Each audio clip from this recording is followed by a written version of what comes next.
Praise the Lord. ஆண்டவராகிய இயேசு கிறிஸ்துவின் நாமத்தில் உங்கள் அனைவரையும் இன்று சந்திப்பதில் மகிழ்ச்சி அடைகிறேன். ஒரு பாடலை பாடி நாம் வார்த்தைக்கு நேராக கடந்து செல்லலாம். தடுக்கி விழுந்தோரை தாங்குகிறீர், தாழ்த்தப்பட்டோரை தூக்குகிறீர். தடுக்கி விழுந்தோரை தாங்குகிறீர், தாழ்த்தப்பட்டோரை தூக்குகிறீர். தகப்பனே தந்தையே உமக்குத்தான் ஆராதனை. தகப்பனே தந்தையே உமக்குத்தான் ஆராதனை. தடுக்கி விழுந்தோரை தாங்குகிறீர், தாழ்த்தப்பட்டோரை தூக்குகிறீர். போற்றுதற்குரிய பெரியவரே, தூயவர் தூயவரே. போற்றுதலுக்குரிய பெரியவரே, தூயவர் தூயவரே. எல்லோருக்கும் நன்மை செய்பவரே, இரக்கம் மிகுந்தவரே. எல்லோருக்கும் நன்மை செய்பவரே, இரக்கம் மிகுந்தவரே. நாமம் உயரணுமே, அது உலகெங்கும் பரவணுமே. தடுக்கி விழுந்தோரை தாங்குகிறீர், தாழ்த்தப்பட்டோரை தூக்குகிறீர். உமை நோக்கி மன்றாடும் யாவருக்கும் அருகில் இருக்கின்றீர். கூக்குவிடுதல் கேட்டு குறை நீக்குவீர், விருப்பம் நிறைவேற்றுவீர். கூப்பிடுதல் கேட்டு குறை நீக்குவீர், விருப்பம் நிறைவேற்றுவீர். நாமம் உயரணுமே, அது உலகெங்கும் பரவணுமே. தடுக்கி விழுந்தோரை தாங்குகிறீர், தாழ்த்தப்பட்டோரை தூக்குகிறீர். தடுக்கி விழுந்தோரை தாங்குகிறீர், தாழ்த்தப்பட்டோரை தூக்குகிறீர். எங்கள் பரலோக தேவனே, இந்த நாட்களில் தேசமெங்கும் உலக நாடுகள் எங்கும் ஆண்டவரே, பலவிதமான கொள்ளை நோய்களை குறித்த பயங்கள், பஞ்சங்கள், பசிகள் ஆண்டவரே, பொல்லாத தீய கிரியைகள் மூலமாக ஆங்காங்கு நடக்கின்ற அநேக அசம்பாவிதங்கள், இவைகளுக்கு நடுவில் உண்மையே நாங்கள் எங்கள் நம்பிக்கையாக வைத்து இந்த நாளை துவங்குகிறோம். ஆண்டவரே, எங்களோடு தங்கியிருப்பீராக, எங்களோடு பேசுவீராக. ஆண்டவரே, உலகமெங்கும் உள்ள ஒவ்வொரு பிள்ளைகளும் உம்முடைய கண்ணின் மணி போல காக்கப்படுவார்களாக. எங்களோடு தங்கிரும், எங்கள் குற்றங்களை நினையாதிரும், எங்களோடு பேசும். இயேசுவின் நாமத்தில் ஜெபிக்கிறோம் பிதாவே, ஆமென், ஆமென். இந்த நாளில் நான் பார்க்க போகிற செய்தியின் தலைப்பு, மறந்தால் தானே நினைக்க வேண்டும் என்கிற தலைப்பில் தேவ செய்தியை நாம் பார்க்க போகிறோம். கர்த்தருடைய வார்த்தை நெகேமியா அதிகாரத்தில் சொல்லப்பட்டிருக்கிறது. அடிக்கடி நெகேமியா இப்படி ஜெபிக்கிறவராக காணப்பட்டார். நெகேமியா 13ஆம் அதிகாரம் 14ஆம் வசனத்திலே, என் தேவனே, நான் என் தேவனுடைய ஆலயத்துக்காகவும் அதன் முறைமைகளுக்காகவும் செய்த நற்கிரியைகளை குலைத்து போடாமல் இந்த காரியத்திலே என்னை நினைந்தருளும். இதில் நெகேமியா தேவனுக்கும் பிரியமான காரியங்களை செய்து மனிதர்கள் நடுவிலே அவர்களுக்கு நடுவில் இந்த வழக்கையும் தீர்த்து வைத்து சகலவற்றையும் ஒழுங்கும் கிரமமாக செய்து முடித்து அதற்கு பிறகு ஆண்டவருடைய சமூகத்திலே இப்படி விண்ணப்பிக்கிறார், என் தேவனே, நான் செய்தவைகளெல்லாம் நீர் நினைந்தருளும்.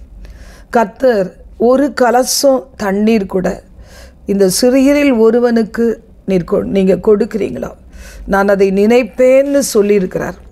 அதனால தான் அந்த நம்பிக்கையோடு தான் நாம் என்ன செய்கிறோம், நமது வாழ்வில் நமக்கு ஒரு சில நன்மைகள் செய்தாலும் அதை ஆண்டவரிடத்தில் நினைவுபடுத்தி, கர்த்தாவே, நீர் இவர்களெல்லாம் ரட்சித்து விடும், நரகத்திலே போய் இவர்கள் மாண்டு விடாதபடிக்கு எங்களுக்கு செய்த அந்த நாட்களிலே செய்த ஒரு சின்ன உதவியை கூட நினைந்தருளும் என்று சொல்லி நாம் ஜெபிக்கிறோம். நெகேமியா 13ஆம் அதிகாரத்தில் மறுபடியுமாக அவர் சொல்லுகிறார், எனக்கு நன்மை உண்டாக நினைத்தருளும். இல்லை 29 முதல் வாசிக்கிறோம். என் தேவனே, அவர்கள் ஆசாரிய ஊழியத்தையும் ஆசாரிய ஊழியத்துக்கும் லேவியருக்கும் இருக்கிற உடன்படிக்கையையும் தீட்டுப்படுத்தினார்கள் என்று அவர்களை நினைத்து கொள்ளும். இப்படியே நான் மரஜாதியாரை எல்லாம் நீக்கி ஆசாரியரையும் லேவியரையும் சுத்திகரித்து அவரவரை அவர்கள் வேலையில் முறைகளிலே நிறுத்தி குறிக்கப்பட்ட காலங்களிலே செலுத்த வேண்டிய விறகு காணிக்கை முதற் பலங்களையும் குறித்து திட்டம் பண்ணினேன். என் தேவனே, எனக்கு நன்மையுண்டாக நினைந்தருளும். ஒரு நாளும் நம்ம துவங்கும்போது தேவ கிருபையை சார்ந்து கொண்டு நாளை முடிக்கும்போது கர்த்தாவே என்னை நினைந்தருளும் என்று சொல்லி இரவு நேரத்தில் நம் எஜமானிடத்தில் நமது கணக்கை ஒப்பு கொடுத்து நாம் உறங்கும்போது அது மிகவும் இனிமையானதாக காணப்படும். ஆண்டவர் மறந்து போவாரோ? மறந்து போவதற்கு அநீதியுள்ள தேவன் அல்ல. நாம் எத்தனையோ ஊழியர்களுக்காக நாம் பல பிரயாசங்களை பட்டிருக்கலாம். ஊழியர்களோடு இணைந்து நாம் ஊழியம் செய்திருக்கலாம். அவர்கள் எத்தனை பேர் நம்மை நினைப்பாங்களோ தெரியாது. ஆனால் அவர்கள் மறந்தாலும் கர்த்தர் நம்மை மறக்க மாட்டார். ஊழியக்காரர்களுக்காக, விசுவாச பிள்ளைகளுக்காக, ஒருவேளை கர்த்தரை அறியாத பிள்ளைகளுக்காக, அவர்களது உபத்திரவத்திலே நாம் அவர்களுக்கு செய்கிற ஒரு சிறிய காரியத்தையும் கர்த்தர் மறந்து விடுகிறதற்கு அவர் அநீதியுள்ள தேவன் அல்ல. ஆதியாகமம் 4ஆம் அதிகாரத்தில் கூட நாம் வாசிக்கும்போது 15 வசனங்களிலே சொல்லப்பட்டிருக்கிறது, ஆதாம் தன் மனைவியாகிய ஏவாளை அறிந்தான். அவள் கர்ப்பவதியாகி காயீனை பெற்று கர்த்தரால் ஒரு மனுஷனை பெற்றேன் என்றாள். பின்பு அவனுடைய சகோதரனாகிய ஆபேலை பெற்றாள்.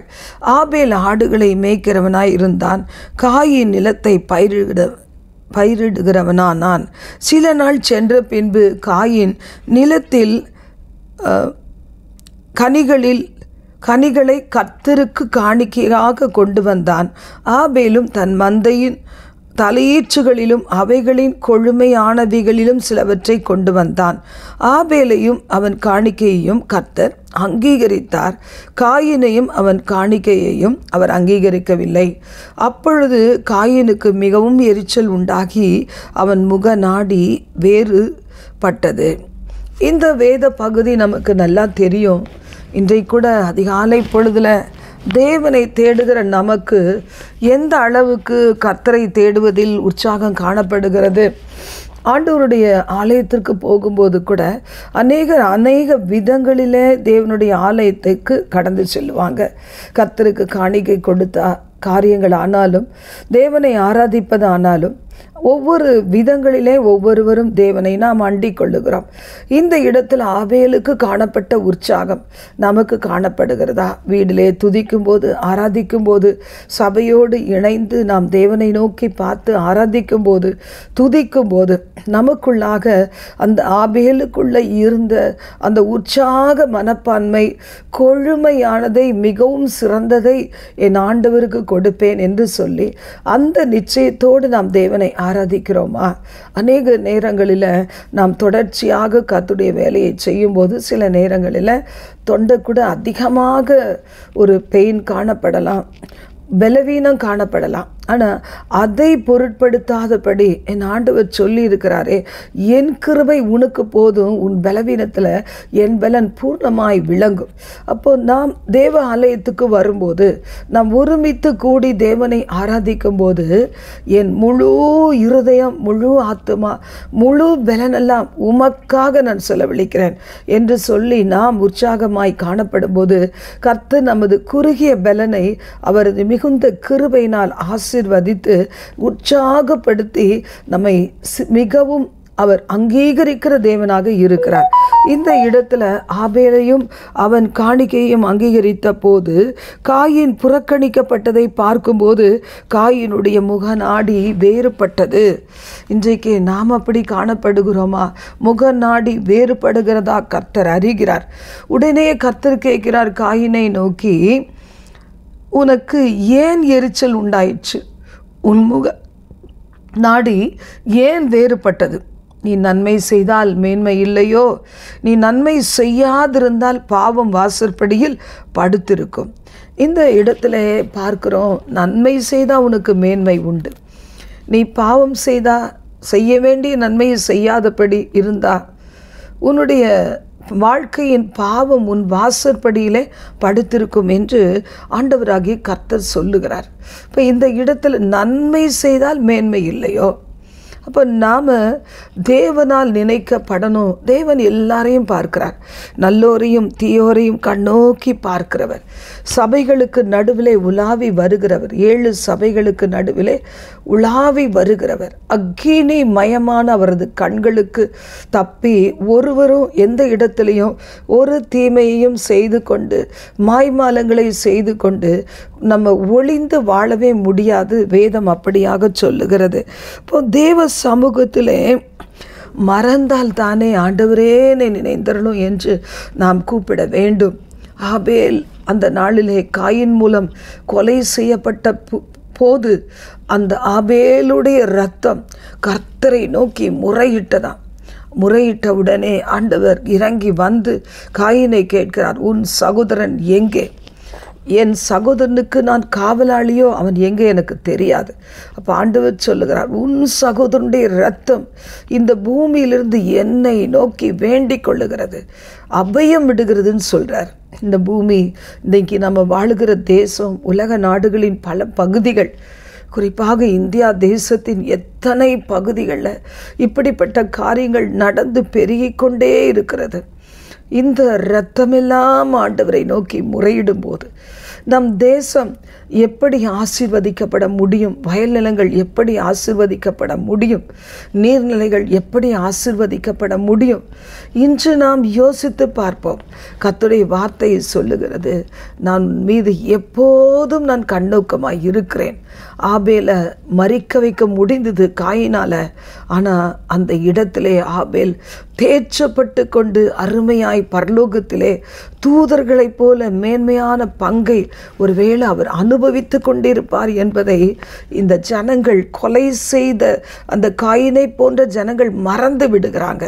இவர்களுடைய முடிவை நாம் தீர்மானித்து விட்டோம் என்று நினைக்கிறாங்க. ஆனால் நித்தியத்திற்குள்ள வாசலை அவர்கள் தான் திறந்து கொடுக்குறாங்க. அப்போ தேவனாகிய கர்த்தர் நம் தெய்வமானா நாம் என்றுமே மறக்கப்படுவது இல்லை. ஆதியாகமம் 31:24 முதல் 50 வசனங்களிலே நாம் வாசிக்கிறோம், லாபானுக்காக ஆண்டவர் யாக்கோபோடு பேசுகிறார். ஆனால் யாக்கோபு என்ன நினைக்கிறார்? லாபான் இடத்திலிருந்து பிரச்சனைகள் தேடி வரும்போது அவர் சொல்லுகிறார், கொஞ்சம் நினைத்து பாரும், நான் உம்மை சேவிக்க வந்த பிறகு நீர் வைத்திருந்த ஆசீர்வாதங்கள் எத்தனையாய் பெருகினது என்பதை நினைத்து பாரும் என்று சொல்லி லாபானோடு சொல்லுகிறார். இதை நாம் வாசிக்கும்போது 26 வாசிக்கலாம். லாபான் யாக்கோபை நோக்கி, நீ திருட்டு அளவாய் புறப்பட்டு என் குமார்த்திகளை யுத்தத்தில் பிடித்த சிறைகளைப் போல கொண்டு வந்தது என்ன செய்கை?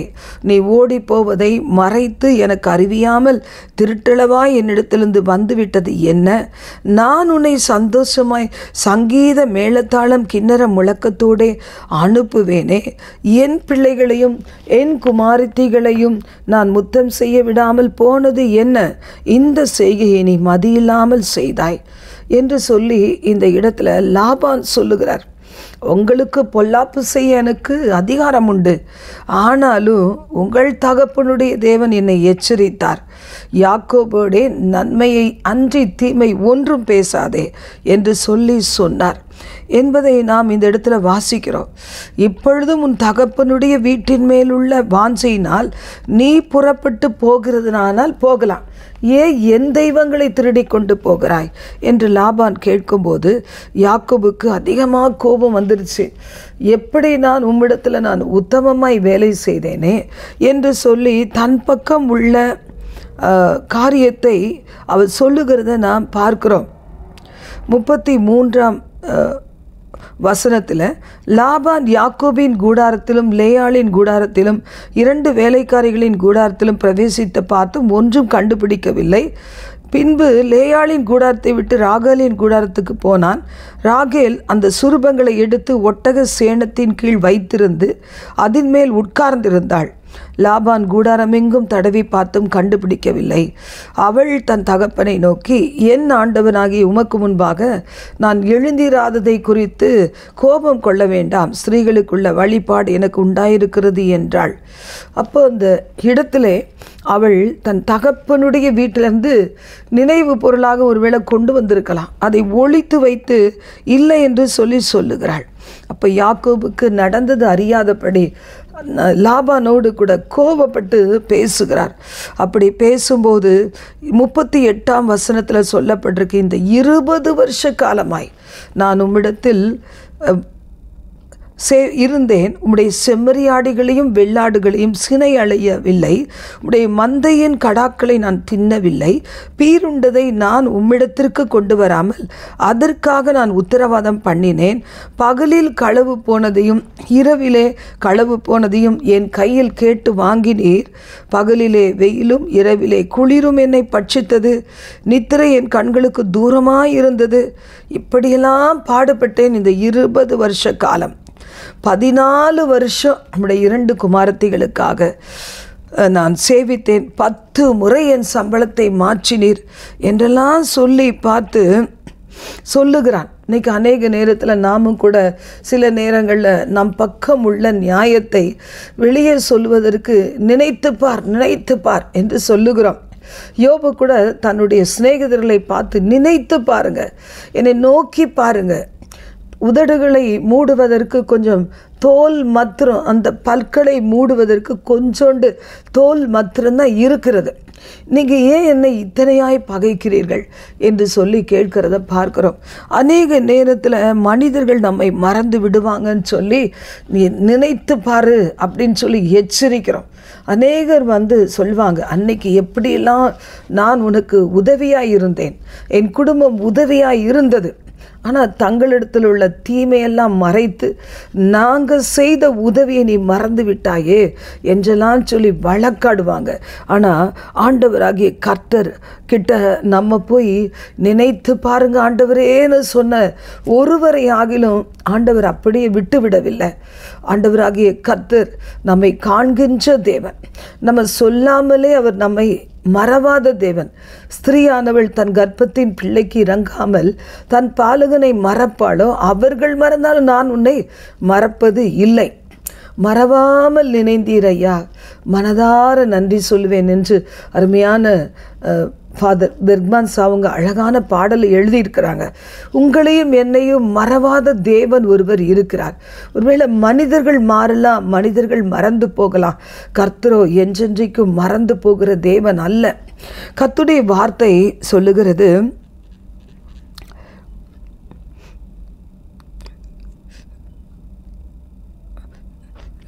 நாம் தேவனிடத்தில் என்னை நினைந்தருளும் ஆண்டவரே. யோசேப்பு மனிதனிடத்தில் சொன்னால், என்னை மறந்து விடாதே, நீ வாழ்ந்து சுகித்திருக்கும் போது என்னை நினைத்துக்கொள் என்று அவர் சொன்னார்.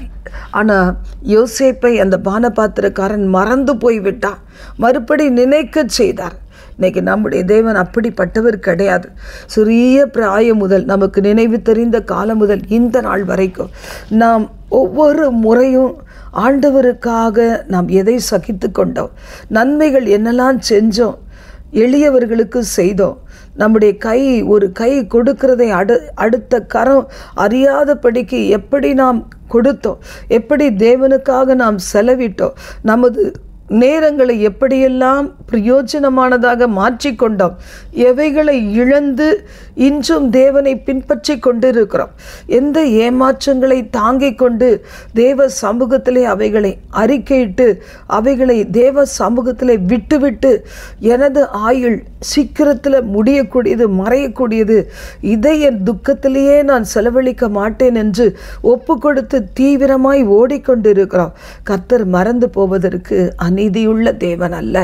பொதுவாக மனிதர்கள் உயிரோடு இருக்கையில் அவர்களை குறித்து பெருமையாக பேசுகிற மற்றவர்கள் கிடைக்கிறது ரொம்ப அபூர்வம். ஆனால் தன்னுடைய அருமையானவர்களை இழக்க கொடுக்கும்போது தான் அவர்கள் சம்பந்தமே இல்லாமல் அந்த இடத்துல வந்தால் கூட அவங்க என்ன செய்வாங்க, இறந்து போனவர்களை குறித்து நல்ல வார்த்தைகளாக அவர்கள் மிகைப்படுத்தி கூட சொல்லுவாங்க. ஆனால் உயிரோடு இருக்கிற நாளில் அந்த 100 வார்த்தைகளில் ஒரு சில வார்த்தைகள் நன்மையானதை சொல்லி இருந்தால் எவ்வளவு சந்தோஷம் இருந்திருக்கும். இந்த உலகத்திலே அவர்கள் கண்களை மூடும் முன்பு எவ்வளவு அருமையாக அவர்களை குறித்து மன நிம்மதியோடு ஆசீர்வதித்து கடந்து சென்றிருப்பாங்க. அதையெல்லாம் ஒரு மனிதனும் நினைக்கிறதே கிடையாது. முடிவு என்று வரும்போது அந்த மரித்து போன சடலத்துக்கு முன்பாக புகழ்பாட தெரிகிற இந்த உலகத்திற்கு நல்லது செய்யும்போது, தேவனுக்கு பிரியமான காரியங்களை செய்யும்போது அவர்களை வாழ்த்துவதற்கு ஒரு இருதயம் இருக்கிறதே கிடையாது. கர்த்தருடைய வார்த்தை சொல்லுகிறது, நான் உன்னை எப்படி மறப்பேன், உன்னை நான் எப்படி கைவிடுவேன் என்று கர்த்தர் சொல்லுகிறார். ஒருவேளை இமை பொழுது அவர் தம் முகத்தை மறைத்தது போல நாமும் சில காலங்கள் கடினமான பாதையிலே தனித்து நடப்பது போல நடந்து சென்றிருக்கலாம். ஆனால் அற்ப காலம்தான் அவரது கோபம், அவரது கிருபையோ நித்தியமானது. அதனால் அந்த ஆச்சரியமான கிருபையை தழுவி கொள்ளுவோம். ஒவ்வொரு நாள் கொடுக்கிற அவரது இரக்கத்தை பெற்றுக்கொள்ளுவோம். ஆண்டவரே என்னை நினைந்தருளும். எசேக்கியா ராஜா கதறினார், என்னை நினைந்தருளும். 100க்கு அதிபதியுடைய வேலைக்காரனுடைய மகன் சுகவீனமாய் இருந்த போது அவன் செய்த நன்மைகளை சீஷர்கள் நினைந்தருளினாங்க. ஆண்டவர் சொன்னார், இந்த ஏழை விதவை அவள் எல்லோரிலும் அதிகமாய் போட்டாள், இதை நினைந்தருளுவாங்க என்று சொன்னார். அதே போல தனது பாதத்தை கண்ணீரால் கழுவி தன்னுடைய சரீரத்துக்கு அந்த பரிமள தைலத்தை ஊற்றின அந்த சகோதரியை, அந்த ஸ்திரீயை, என்னுடைய மரணம் எப்பொழுதெல்லாம் மனிதர்களால் நினைவு கூறப்படுகிறதோ அப்பொழுதெல்லாம் அவள் எனக்கு செய்தது நினைவு கூறப்படும் என்று கர்த்தர் சொன்னார். அப்படியே இந்த நாளிலேயும் கூட உங்களை குறித்து, என்னை குறித்து அவருக்கு முன்பு ஒரு ஞாபக புஸ்தகம் இருக்கிறது. அதிலே அவர் நம்முடைய காரியங்களை எழுதி வைக்கிறார். அந்த எழுதி வைக்கிற நற்பலன்களுக்கு நமக்கு நன்மை தருகிற ஒரு நாள் ஒன்று இருக்கிறது. அந்த நாள் வரைக்கும் மனம் பதறாது தேவனுக்கு பிரியமானதையே நாம் செய்வோம். அவரது கண்கள் நம்மை உற்று நோக்கி கொண்டு இருக்கிறது என்பதை குறித்து நிச்சயத்தோடு இந்த உலகத்திலே பரிசுத்தமாய் தூய்மையாய் கற்புள்ளவர்களாய் இந்த ஒரு வாழ்க்கையை நேர்த்தியாய் வாழ்வோம். கர்த்தர் நம்மை ஆசீர்வதிப்பார். ஜெபிக்கலாமா? எங்கள் பரலோக தேவனே, நாங்கள் அநேக நேரங்களிலே இதையெல்லாம் செய்தால் இவர்கள் எங்களை நினைவு கூறுவாங்க என்று நாங்கள் செய்திருக்கலாம். அதற்கு பிறகு எங்களுடைய புத்தீனமான காரியங்களால் அவர்களை நன்மதிப்பை இழந்து போகும்போது அவர்களை குற்றம் சுமத்தி கொண்டே இருந்திருக்கலாம். ஆனால் மண்ணான மனிதர்கள் மாறிப்போகலாம், மறந்து போகலாம். என் ஆண்டவரோ எங்களை மறந்து போகிறதே கிடையாது. நன்மை செய்தால் மேன்மை உண்டு. நெகேமியா நினைந்தருளும் என்று சொல்லும்போது எப்படி ஆண்டவரே நீர் அவரை மறந்து போய் விடுவீர்? ஆண்டவரே, பெரிய வேலையை நான் செய்கிறேன், உங்களோடு வாக்குவாதம் பண்ண வரமாட்டேன் என்று சொல்லி சன்பல்லாத்து, தொபியா போன்ற ஏளனங்களை, அநேக ஏளனங்களை சுமந்து அவைகளை மேற்கொண்டு சகலவற்றையும் செய்து முடித்த நெகேமியாவை நீர் மறப்பீரோ? அதே போல என் ஆண்டவரே, உமக்காக வைராக்கியமாய் வாழ்ந்து கொண்டிருக்கிற தமது பிள்ளைகளை மறந்து விடுவீரோ? அவர்கள் இருக்கிற தேசங்களை, நாடுகளை மறந்து விடுவீரோ? மாவட்ட, மாநில, கிராம, பட்டணங்களை மறந்து விடுவீரோ? இப்பொழுதும் பாழாக்கும் கொள்ளை நோய்களை கொடுத்து ஜனங்களை பீதி அடைய வைக்கிற அந்தகார வல்லமைகளை கடிந்து கொள்ளுவீராக. நாங்கள் கடிந்து கொள்ளுகிறோம் உம்முடைய நாமத்தின் மூலமாக. ஆண்டவரே, ஒவ்வொரு நாளும் எங்களுக்கு எதிராக பேசப்படுகிற நாவுகளை கட்டி அப்புறப்படுத்தி ஜெபிக்கிறோம். கர்த்தாவே, எங்கள் பட்சமாய் நின்று ஆண்டவரே, திராட்சை செடியை நினைந்தருளுவீராக. மனம் இறங்குவீராக. சிறியோர் முதல் பெரியோர் வரைக்கும் ஒவ்வொருவரையும் நினைந்தருளி அவர்கள் ஆண்டவரை போகிற பாதைகளின் கடினங்களை மாற்றும். வேலையில்லாதபடிக்கு தவித்து கொண்டிருக்கிற ஒரு நிலைமையை மாற்றுவீராக. வருமானம் போதாதபடிக்கு ஆண்டவரை கண்கள் பூத்து போக மனிதர்களை நோக்கி பார்த்திருக்கிற பிள்ளைகள் உம்மை நோக்கி பிரகாசம் அடைவார்களாக. ஆண்டவரே உமக்கு நன்றி செலுத்துகிறப்பா. தங்கள் பிள்ளைகளின் நிமித்தம் இரவும் பகலும் கண்ணீர் வடித்து கதறிக்கொண்டிருக்கிற பெற்றோரின் கண்ணீர் ஆனந்த களிப்பாக மாறுவதாக. எதிர்நோக்கி இருக்கிற நன்மைகள் அதி விரைவில் உடைய பிள்ளைகளுக்கு கொடுக்கப்படுவதாக. கர்த்தாவே, தொடர்ந்து எங்களை காத்துக்கொள்ளும். தீமைகளுக்கு விலக்கி ஆண்டவரை பாதுகாப்பீராக. ஒவ்வொருவரையும் அணைத்துக் கொள்ளும். உம் நேச கரத்தில் வரைந்திருக்கிறதை உறுதிப்படுத்தும். ஆசீர்வதியும். எல்லா துதியும் கனமகிமையும் கர்த்தர் ஒருவருக்கே செலுத்துகிறோம். இயேசுவின் நாமத்தில் ஜெபிக்கிறோம் பிதாவே. ஆமென், ஆமென்.